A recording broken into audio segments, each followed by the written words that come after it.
So welcome back to the Schmitter's 100 Acre Woods. Today we are working on getting this poplar tree down. It has a split in it, and going to utilize it to get the boards we need for the truck shed.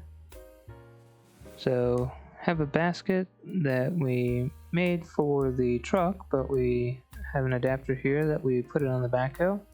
Able to use it to reach up and get this cable up pretty high in the tree.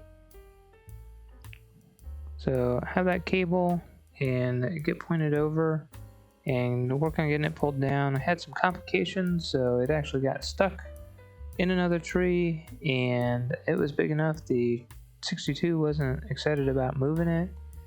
Spent an hour or two kind of messing with it to get it down, but eventually got it down so that we could mill it up.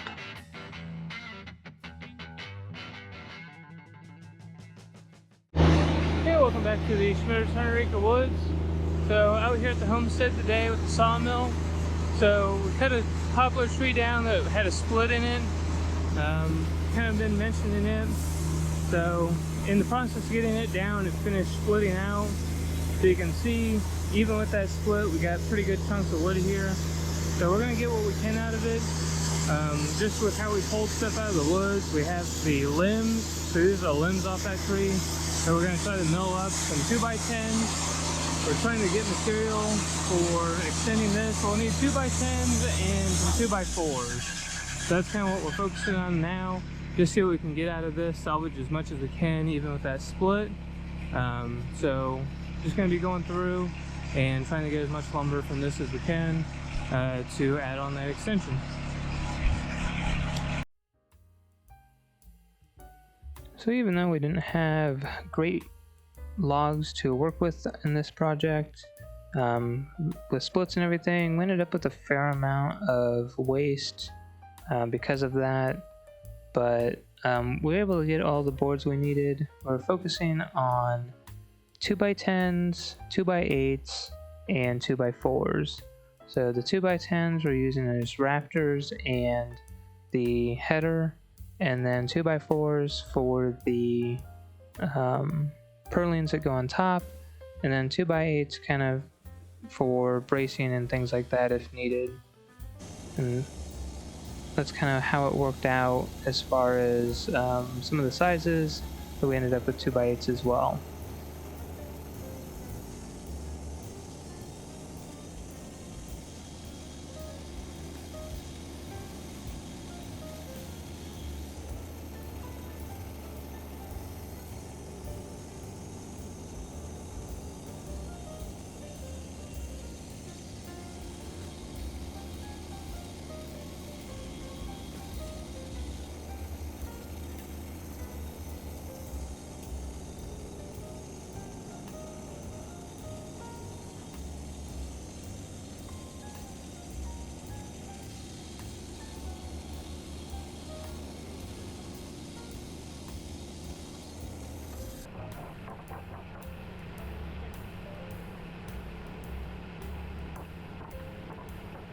So a quick look there of kind of using the simple set and getting some 2x4s quickly produced out.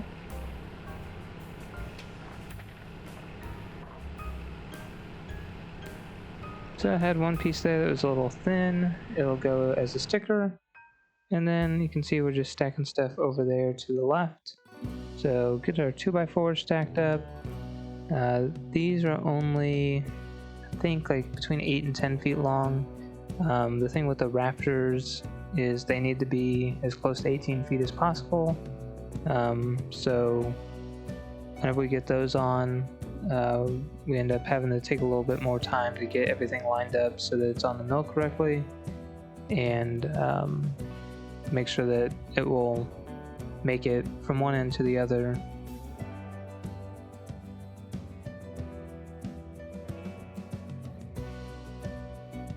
So we cut 2x4s initially out of some of the smaller stuff.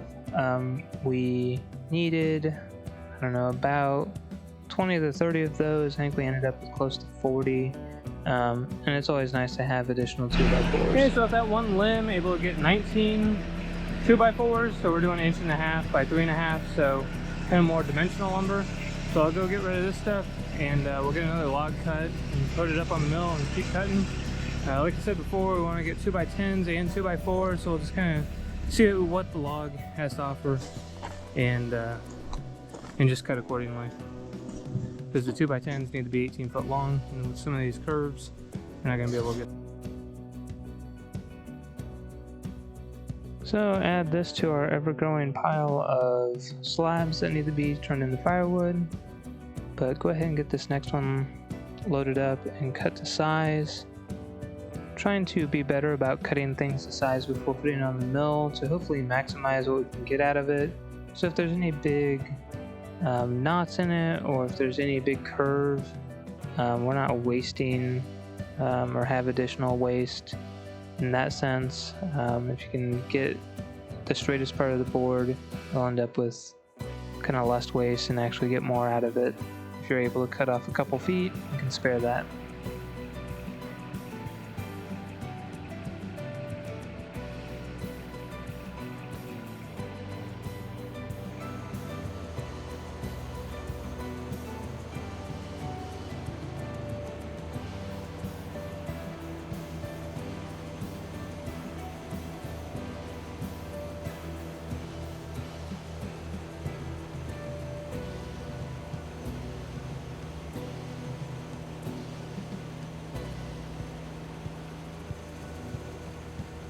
So things that have kind of helped speed up our process is just knowing kind of what the next thing is. Like as soon as he gets cut through and I'm able to pick up the top piece, I can get it taken off and put on the forks for firewood, so that he can just come right back and start going through the next piece.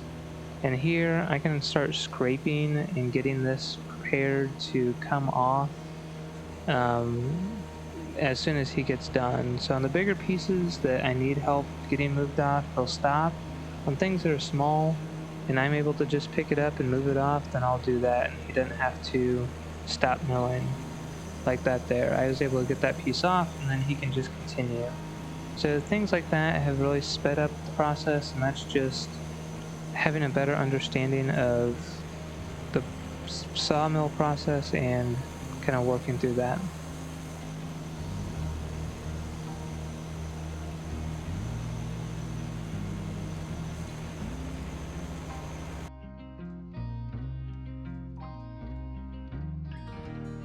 So here we stood all those boards up that we had gotten down the size and cut them up. So there we're able to do like 8 and a little bit to allow for the blade width, and then cut those in half so you end up with 4s. And then just going through and finishing out these 2x4s here, and just trying to get all those cut to begin with. We'll save the 2x6s for the 2x10s and 2x8s for a little bit bigger log that will get loaded on next.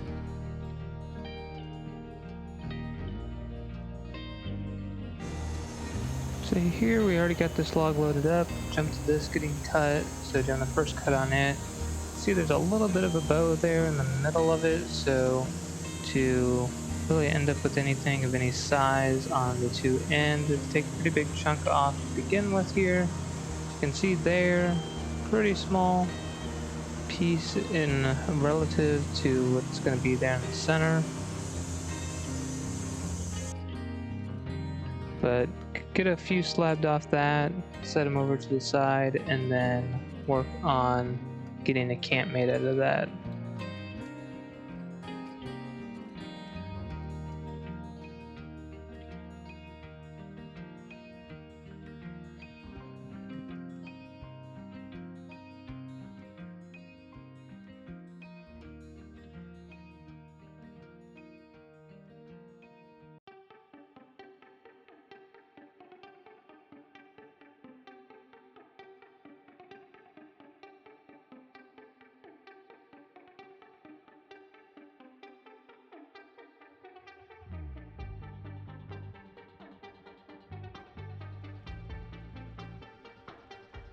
Here's a look of getting those down, and then we'll cut them in half.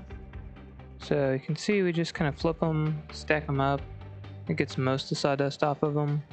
That one was a little bit different size, so we set it to the side and then just stand these up. Get them all leveled and then clamp them to cut them in half.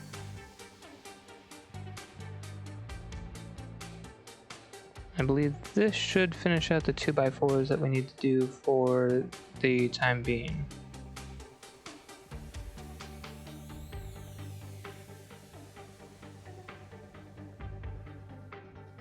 There, I just did a real quick check to make sure the blade wasn't going to hit the GoPro, just to make sure.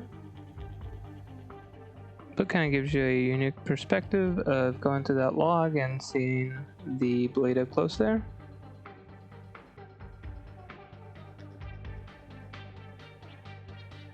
And I think most of these we didn't do true 2x4s, I think we did dimensional, so it's actually closer to 3.5. So looking for that 7 1/8 number on most of this. We went ahead and did that, so if we needed to use any purchase lumber, it would be comparable size. Didn't have any real need to do that, but just in case we needed to use some store-bought, it would match. So here, getting the next piece loaded on, and this is one that is 18 feet long and has that big gouge in it. So this is one of the halves that split. So you can see there that you know, there's going to be a fair amount of waste by the time we get that cut off, but just with how this tree split, we wanted to get what we could out of it. So we ended up doing a couple cuts, and I think across this was like 30, I'm looking to do up to 35.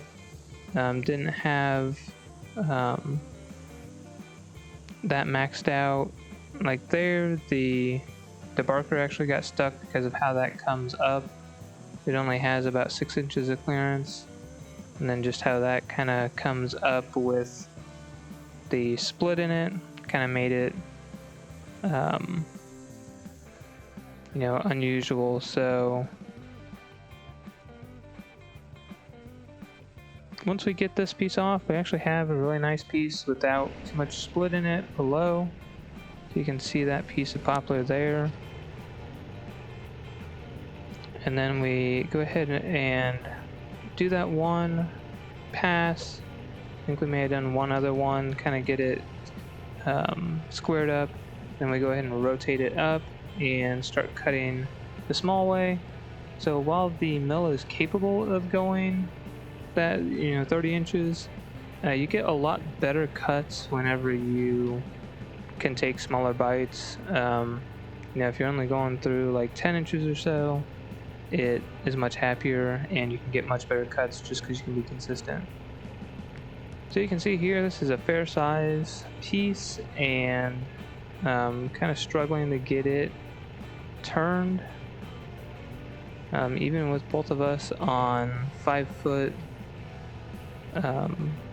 cant hooks, had some issue, and poplar has really deep bark, so trying to get a good bite on that can be difficult sometimes and not just pull the bark off. But we finally got it up, got it squared on the back braces, and start doing cuts that are, you know, probably at, I don't know, 10 to 12 inches here. Much happier with that. It also produces boards and stuff that we're able to handle much easier than something that's 30 inches wide.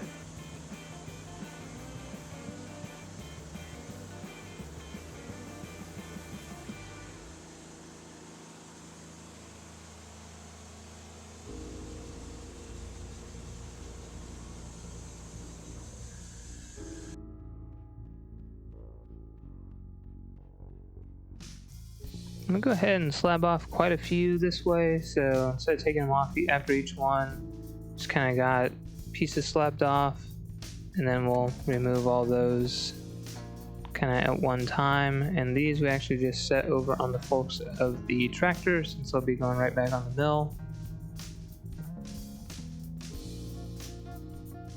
And then just kind of doing some measuring to see how we want to rotate this next and what makes the most sense whether we want to rotate it back around or kind of flip it twice like we did, so we have this side to get squared up and then flip it. You can see we have that little bit of an area there at the bottom, but you can see there just kind of showing we have plenty there. We can still get several 10s, and even that bottom, just with the way we'll cut the rafters and everything, we'll be able to utilize some of those as well. Mainly just staying away from that split that will kind of compromise the 2x10s. But all those that we got off will become 2x10s. I think there's one in there that is a 2x8. But you can see there's a little bit of a split. So some of those won't be as usable, but for the most part they're not too bad. We need 13 in total. We have, I think we ended up with 14, so we kind of had one extra that we could work around. We can get 2x10 wide. We already have enough 2x4s for the purling, so we're going to stop doing 2x4s right now, unless, you know, like something like that where we can only get a 2x4 out of it. But we're going to focus on 2x10s, and then the other stuff that will become 2x4s we'll probably package up separately, just to have extra 2x4s around, because it's always nice to have additional 2x4s for just doing different odd jobs around.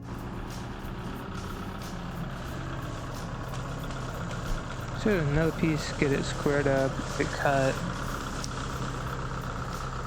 So we're at like 27, and even with it split off, we're at 20. You can see that there, and then this is another one that's been in the dirt.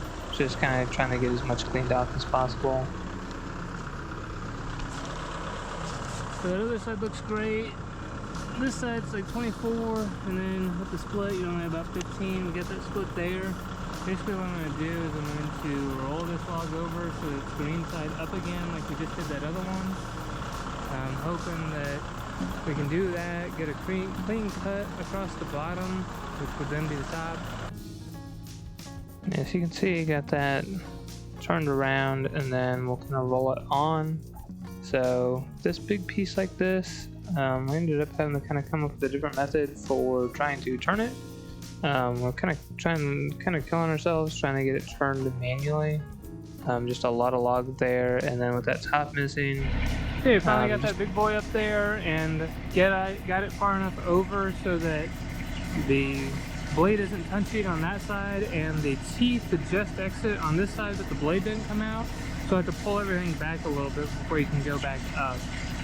While this can do 18.6, we have like 18.2 on here now.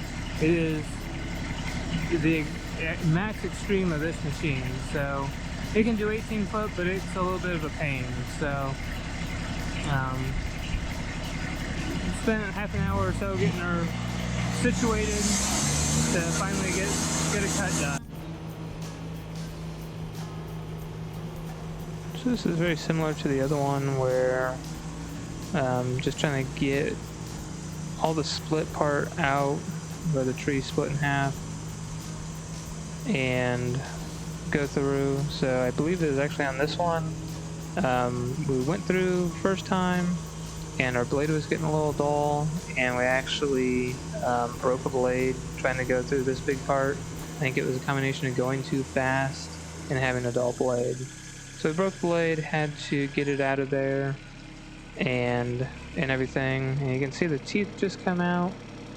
That's what we're talking about there. So it was kind of a challenge to work with some of this bigger stuff. And you can see, so basically we're putting a board under, and we're going to take the chainsaw and kind of chunk it into smaller pieces so that it's more manageable. While the two of us could move this over onto the forks, whenever I start to go through and cut this for firewood, it's very difficult to handle at that point. So go through, just chop it into some smaller pieces so that we can handle it later on.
So you can see with that cut like that, you have a nice beautiful piece.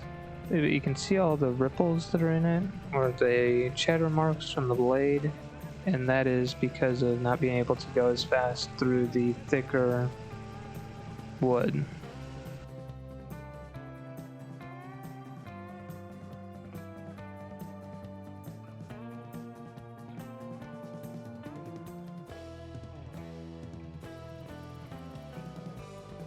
So I think at this point we had already gotten the new blade on, and we're trying to figure out how exactly we want to rotate.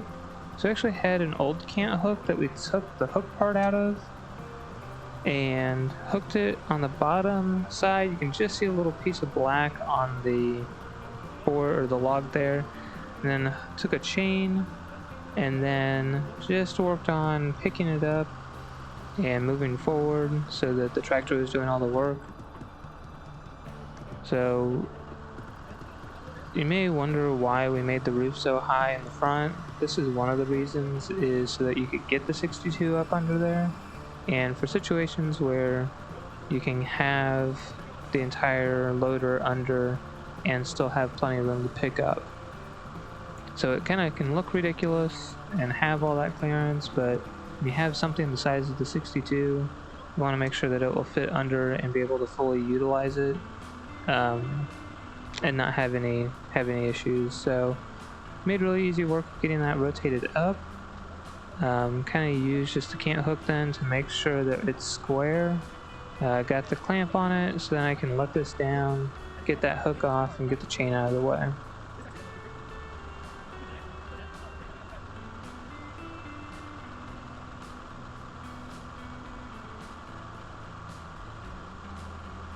And while it's holding it, I go ahead and just check the level of the pit and see what it's at. If it's not too far off, we won't mess with it every time, but if it's off, you know, a couple inches, then we'll get it. For something this big, a lot of times, you know, you don't necessarily have to worry about messing with it too much. The smaller stuff is where it becomes a lot more important that you have it really centered just to maximize. But you can see similar method to what we did before. Got it turned up once we had the square side and just started cutting off what we could. Again, most of these are going to become 2x10s, but we go ahead and once we kind of reach the maximum of what we're going to get, and I'm going to kind of start going back down, we go ahead and rotate it, get a few off of here, and then rotate back around and get that cant. And kind of looking at what dimension we have there so that whenever you start running, you have, you know, like 10 inches, 8 inches, and then can start cutting off the 2x material. So we actually have a small tab on several of these boards because the cut wasn't perfect, so there's actually just a little bit of wood at the end of these boards that didn't get cut. Just wasn't positioned, so the teeth weren't actually making it through. So again, we had a little bit more room down at the saw, like the entry point where we could have moved it down some, but we were pretty close to the extreme of this mill.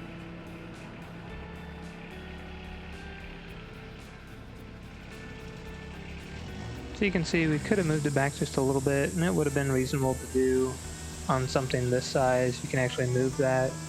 Whenever it was really big, it was very difficult to move. You can see that's one of the first pieces that we took off.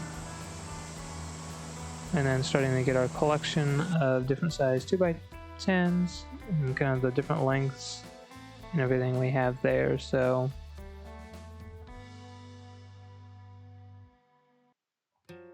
to show getting those squared up and stacked. And then we have that one really big piece left that we'll get a couple different out of, so it's a 2x. Just cut the top bark off, go ahead and get a piece, and then we go ahead and rotate. and get a little bit more. It has kind of a spot in it that was from a knot, and we're gonna kind of use it as like a backup piece, and then just cut a little bit off the bottom there to clean up one of the kind of knots. So we got another piece loaded up and work on getting it squared up. So again, working around that split, trying to maximize what we can get out of it. Again, with the split, have a lot more waste, but just trying to utilize what we can, and all the waste will just end up becoming firewood in this case.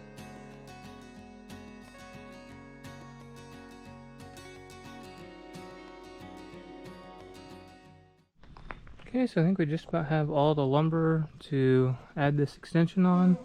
The only thing that's missing here are the 6x6s. We're not going to mill those ourselves. We have 6x6s over there we're going to utilize. We just need to make brackets that will mount to the concrete. But we have 2x4s. Underneath here we have some 2x8s, 2x6s, and then our 2x10s. The 2x8s and everything. I'll run along here as our header. 2x10s will be the rafters that go up, and then the 2x4s will be the purlins that go on top. So I think we just about have everything we need, and we utilized everything from that poplar tree we took down the other day. It had the big split in it, so it was one that was going to die either way. So we were able to get some lumber out of it. Had to do a little bit of additional work since it had that split in it, but we made it work and got a fair amount of decent lumber out. Thank you for watching the Schmitter's 100 Acre Woods. Stay tuned for doing the construction on the truck shed. Hit that thumbs up button, subscribe, and we'll catch you next time.